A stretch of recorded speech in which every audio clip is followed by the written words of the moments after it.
Chapter 1.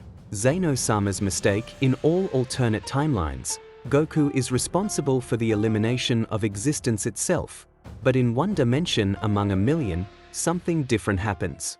Dimension 807. 10 years had passed since the Tournament of Power. Goku had surpassed the gods, mastering techniques and powers that few could even imagine. "Thank you very much for training me all this time, Mr. Daishinkan." "It's nothing," replied the priest. "Besides, Lord Zeno likes you being here." At that moment, the king of everything appeared before our protagonist. "Hey, Goku, can we play?" "Sure," replied Goku, laughing like a child. Hours, days, and months passed. Goku and Zeno-sama played less and less, but every moment was filled with fun and pure energy. One day, Zeno approached him again. "Hey, Goku, can we play?" "I'm sorry, little Zeno-sama," Goku replied, serious but kind. "I have to train." "When you're really strong, will you play with me forever?" asked Zeno, with a mixture of excitement and hope. "That's right, I promise." Zeno nodded happily and handed Goku a small glowing bottle. "What's this?" asked our protagonist, curious. "Take it, it's very tasty."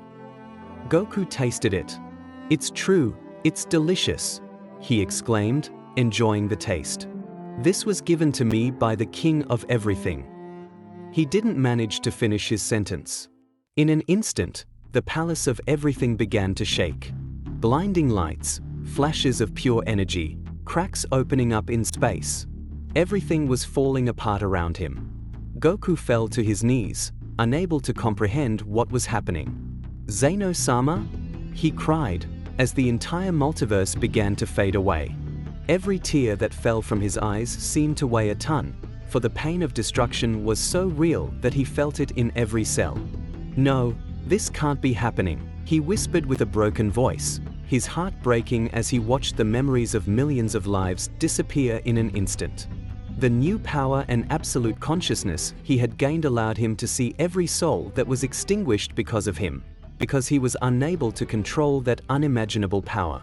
Each lost life revealed itself to him like a flash before his eyes. Each story, each laugh, each tear of those he loved and those he would never know. How could I?" His voice broke, echoing in a void where nothing remained.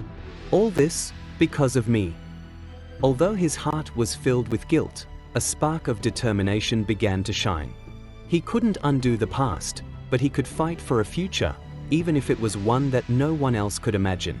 With a roar that echoed beyond reality itself, Goku began to focus his new awareness and power, determined to learn to control it, or to bear all the consequences of a power that even the gods could not comprehend. At that moment, our protagonist would calm down and try to control all that power. All the chaos would begin to subside, and Goku would slowly open his eyes. At that moment, he would faint. Zeno-sama and Daishinkan would go to help Goku. Days would pass. Our protagonist woke up with difficulty, his breathing ragged. What happened?" he asked, confused. "You were unconscious for several days," Daishinkan replied gravely. Goku tried to sit up, and at that moment, memories hit him like an avalanche. He lowered his head in silence. "With your power, you destroyed 90% of mortals," Daishinkan added. The Saiyang opened his eyes in amazement. "Please tell me my family is okay." Zeno-sama and Daishinkan looked at each other, saying nothing for a few seconds that seemed like an eternity. "I'm sorry, Mr. Goku, they were also victims of your power." Goku fell to his knees. Thick tears began to roll down his face. "No, it can't be, all this, it's my fault." Suddenly, the palace began to shake. "Mr. Goku, you must calm down," warned Daishinkan. "If you don't, what little remains will be destroyed." The Saiyang took a deep breath, trying to control the torrent of emotions that consumed him. Little by little, the trembling ceased. "What have I become?" he whispered. "All this is my fault. I gave you the multiversal water. It is the source that all kings of everything drink from before obtaining our power. But with you, something different happened. Something that no one could have foreseen. Many lives were lost. Goku lowered his head, saying nothing. Then he turned and began walking toward the exit. "Where are you going?" asked Daishinkan. "I'll be back soon," replied the Saiyang before disappearing into the clouds. During his flight, he contemplated the desolation. Entire worlds reduced to dust. The echo of his power resonated in every corner of the universe. An immense sadness enveloped him. "Nothing makes sense anymore," he whispered. He tried to end his own life, but nothing worked. Not even death would accept him. Exhausted, he fell into the void and closed his eyes, falling into a deep sleep. "We are surprised to see that you were the cause of the extinction of the multiverse in all dimensions. But this is the only one where there is still some existence left. Your mission will be to eliminate all the Gokus, to prevent this tragedy from happening again." At that moment, Goku woke up with a start. "A dream?" he whispered, looking at his hands. No. It felt too real. Goku would return to the temple of the King of All. "You're finally back," Daishinkan would say with relief. "Where have you been all this time?" "I was meditating," Goku replied calmly, although the weight of deep pain was evident in his eyes. "Lord Daishinkan, do you remember what you told me about the dimensional tree in this palace?" "Yes, I remember," nodded the High Priest. "I need to use it. I suspect that my existence is a mistake in all dimensions, except this one." Zeno-sama and Daishinkan looked at each other, concerned about the gravity of those words. "Follow us," ordered the King of Everything. The little monarch would guide Goku and the priest to a huge room bathed in heavenly light. In the center stood the dimensional tree, whose roots extended beyond space and time. It was the point where the King of All had access to all existing realities. "We need to confirm if your suspicion is true," said Daishinkan, approaching the tree alongside Zeno-sama. Both deities began to channel their energy, exploring the threads of the multiverse, until their faces turned pale. "It can't be," murmured the priest. Zeno-sama, trembling, took a step back.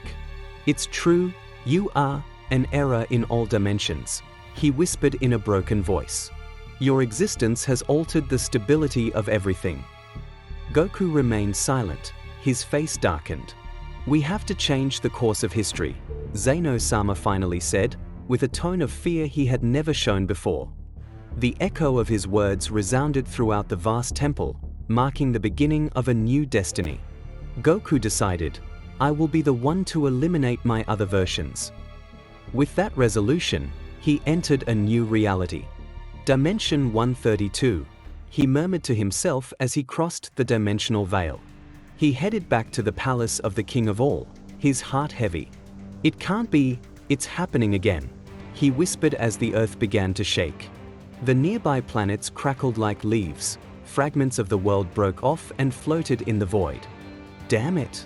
I'm too late," thought Goku, rushing, but then the destruction began to subside. He slipped through the shadows of the palace, entering unseen. There, on the floor of the Great Hall, lay another version of himself, unconscious, blooded, just as he had been. Zeno-sama and Daishinkan surrounded him, alarmed. The Goku in the scene was still breathing heavily. "He's a threat," said a trembling voice among those present. "He must be destroyed." Zeno-sama concentrated his power and attacked, but his energy was repelled as if it had collided with an invisible wall. Every attempt was futile.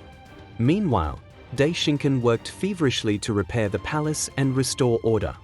Goku watched this scene in amazement. "It's impossible, it's indestructible." At that moment, Goku stood in front of Daishinkan and Zeno-sama. He touched the body of his other version, and an energy enveloped the Saiyang. In that instant, Goku disappeared. "But who are you?" "Sorry for being late."